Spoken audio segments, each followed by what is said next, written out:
Oscar is always on right track. That is why Fast Track Taxi அப்ப உடனே download பண்ணுங்க.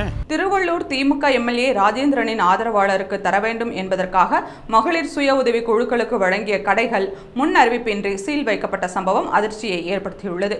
திருவள்ளூர் நகராட்சிக்கு உட்பட்ட உழவர் சந்தை அருகே பூ மாலை வளாகத்தில் ஸ்ரீதேவி என்பவரின் செங்கதிர் மகளிர் சுய உதவி குழுவிற்கு கடந்த ஆண்டு கடை வழங்கப்பட்டது. அந்த சுய உதவி குழுவில் ஆதரவற்ற விதவைகள் உட்பட 12 பேர் கடையை நடத்தி வந்தனர். மலர் வளையம், பூமாலை உள்ளிட்ட பல்வேறு வகையான பொருட்கள் அங்கு விற்பனை செய்யப்பட்டு வந்தது. இந்த கடையின் ஒப்பந்தம் முடிய இன்னும் 4 மாதங்கள் இருக்கும் நிலையில் திருவள்ளூர் திமுக எம்எல்ஏ ராஜேந்திரனின் ஆதரவாளருக்கு அந்த கடை தேவைப்படுவதால் அங்கிருந்து மகளிர் சுய உதவி குழுவினரை காலி செய்ய அதிகாரிகளுக்கு எம்எல்ஏ ராஜேந்திரன் உத்தரவிட்டதாக கூறப்படுகிறது.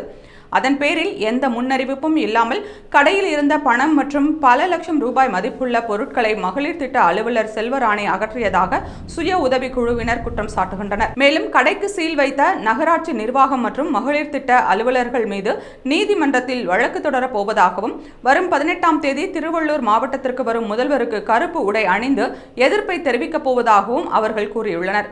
திமுகவினர் அதிகாரத்தை தவறாக பயன்படுத்துகின்றனர் என்று எதிர்க்கட்சிகள் விமர்சிக்கும் நிலையில் திமுக எம்எல்ஏவின் ஆதரவாளருக்காக மகளிர் சுய உதவி குழுவினர் நடத்தி வந்த கடை சீல் வைக்கப்பட்ட சம்பவம் அதிர்ச்சியை ஏற்படுத்தியுள்ளது. இங்க பாருங்க, நான் செங்கதிர் மகளிர் சங்கத்துல இருந்து பேசுறேன். என் பேர் தேவி. திட்ட மேன்மலை இயக்குனராக இருக்காங்க. அதில் எனக்கு இந்த கடையை கொடுத்தாங்க செல்வராணி மேடம். நான் எனக்கு 6 மாத காலம் இருக்குது. 6 மாத காலையில் 3 மாத தவணையை நான் கரெக்டாக செலுத்திட்டேன். 3வது தவணை செலுத்துகிறப்போ உன் கடை யார் கட்டணும் அப்படின்னு சொன்னாங்க.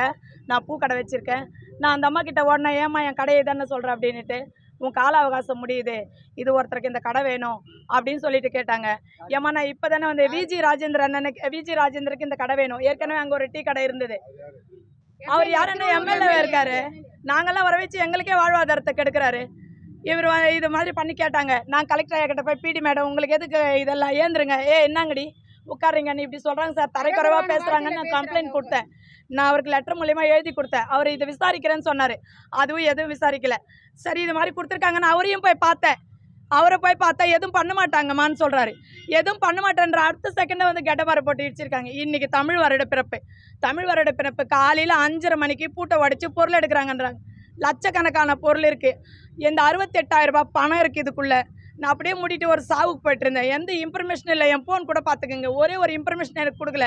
என் கால அவகாசம் இன்னும் 4 மாதம் இருக்குது. அதுக்கும் நான் எதுவும் கேட்கல. பிடி மேடம் கேட்டால் ஓப்பனாக சொல்கிறாங்க, இந்த சொன்னால் கிளம்பிக்கிட்டே இருக்கணும், சும்மா பேசக்கூடாதுன்னு கை நீட்டி பேசுகிறாங்க. என் கடையில் 12 பேருக்கு மேலே வேலை செய்கிறாங்க. இந்த தொழில் தான் என்னோடய தொழில். என் கூட இருக்கிறவங்க எல்லாம் கணவனை ஏற்று அனாதையாக நிற்கிறவங்க எல்லாருமே அவங்களுக்கு ஆதரவு கொடுத்துக்கிட்டு ஏதோ ரோட்டில் வியாபாரம் பண்ணிக்கிட்டு நாங்கள் படிச்சுக்கிட்டு இருந்தால் இது மாதிரி பண்ணுறாங்க. இந்த கடை கொடுக்கும்போது எவ்வளோ வெரிஃபிகேஷன் பண்ணாங்க தெரியுமா? வீட்டுக்கெல்லாம் வந்து பார்த்தாங்க. நிஜமாக இந்த ஊர் கிராமத்துக்கு 70% கொடுத்தாங்க. அந்த 70%ல் நான் பாஸ் பண்ண வந்தேன். பூ கட்டி காட்ட சொன்னாங்க, மாலை கட்டி காட்ட சொன்னாங்க, பொக்கே போட சொன்னாங்க. அவங்க சொன்னதெல்லாம் நான் செஞ்சேன். என்ன செஞ்சாலும் இது மாதிரி சொல்லிக்கிட்டு இருக்காங்க. என்ன பண்ணலாம் சொல்லு. கலெக்டர் ஐயா வந்து ஓப்பனாக சொல்லாமல் இந்த கடை வேணும்னா யார் கட்டிட்டு போய்கிட்டே இருக்கலாம் அப்படின்னு அவர் பிஎம் மூலிமா எங்களுக்கு சொல்லி அனுப்புகிறாரு வெளியில். இது என்னன்னா, இது முதல்வர் வந்து கூப்பிட்றாரு ஸ்டாலின் ஐயாவோ அவரோ இன்னொருத்தர், வாங்க என்ன லோன் வேணும், வாங்க மகளிரை முன்வாங்கன்றாங்க. இந்த போராட்டத்துக்கு நான் பொன்னேரியில் போராட்டன்றாங்க, கும்மிடிப்பூண்டியில். என் ஊரில் 25 குரூப் இருக்குது. எல்லாருக்கும் கருப்பு படவை கொடுத்து ஐயா முன்னிலையில் கண்டிப்பாக நிற்போம். இது வந்து ஒரு ஹோட்டல் அரசாங்கத்துக்கு வரக்கூடாது. எனக்கு இல்லைன்னா கூட பரவாயில்ல, இந்த கடையை வந்து எங்கள் மகளிருக்கு தான் கொடுக்கணும். இந்த 4 கடையை வெக்கெட் பண்ணாங்க. அவங்க வேணான்னாங்க, எழுதி கொடுத்தாங்கன்னாங்க. அதை கூட நான் கேட்கல. என் கடையை எனக்கு கொடுங்க, எனக்கு வாழ்வாதாரம் இல்லை. இந்த கடை கண்டிப்பாக எனக்கு வேணும். எனக்கு இந்த கடை மகளிருக்கு மட்டும்தான் வேணும், அரசாங்க கைக்கு போகக்கூடாது. நான் ஏன் இவ்வளோ போராடுறேன்னா, ஒரு கிராம பொண்ணு எல்லாரும் பார்த்தா கூட அசிங்கன்னு கூட இல்லாமல் நான் ஏன் வரேன்னா, இந்த கடை எங்கள் மகளிருக்கு தான் இருக்கணும், அரசாங்கத்து கைக்கு போகவே கூடாது. கண்டிப்பாக அரசாங்க கைத்துக்கு போக விட மாட்டேன். என் உயிர் போனாலும் போக விட மாட்டேன். இங்கே என்ன வேலைன்னாலும் தடுத்து நிறுத்துவோம். கருப்பு படம் கட்டிக்கிட்டு இங்கே நிற்போம், உண்ணாவிரதம் இருப்போம். போலீஸ்காரங்க அசால்ட்டாக மேடைச்சி ஏந்திரி எல்லாம் ஒரு பொம்பளை வந்துட்டுன்ற காலையில் மூஞ்சி கிஞ்சி கழுவாம எப்படின்னா வருவாங்க. அப்படியே தூங்கி ஏந்து ஓடி வரேன்னா தப்பன்னு வர்றதுக்குள்ள எதை கிடைக்கலண்ணா ஏந்து ஓடி வந்துக்கிட்டு இங்கே வரோம். ஏந்திரு வந்துட்டா அப்படின்றாங்க. நான் கையை பிடிச்சி ஈத்து மூஞ்சிக்க பாருன்றாங்க. மகளிர் இங்கே போராட்டம் பண்ணுறதுக்கு வந்தவங்களை எல்லாம் அசிங்க திட்டு அனுப்புறேன். ஈத்து விட்றாங்க. நான் என்னென்ன பண்ணலாம், நாங்கள் எங்களால் ஒன்றுமே பண்ண முடியலண்ணா. இதை பாருங்க, நான் கோட்டை ஆடுறேன். என் பேர் ஸ்ரீதேவிண்ணா.